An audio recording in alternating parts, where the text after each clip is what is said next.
Pas malësisë së madhe edhe në Lezhë zbuluar një tjetër punisht e prodhimit të bombave artizanale. Baza u zbulua nga policia e qarkut të Lezhës në komunën Ballëdre në banesën e Ndrec Mandrea 47 vjeç, i cili ka rënë menjëherë në prangat e uniformave blu.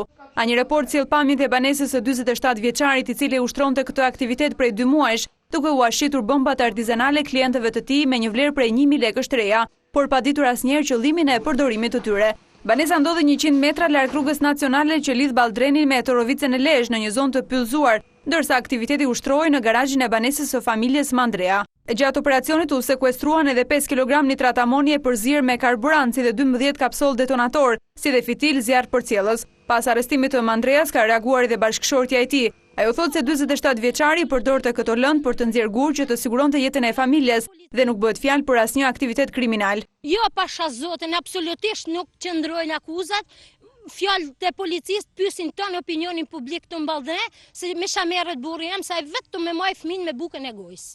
I pyetur nga policia i ka deklaruar se klientët nuk i njihte dhe nuk i dinte qëllimet e tyre pas blerjes së bombave artizanale.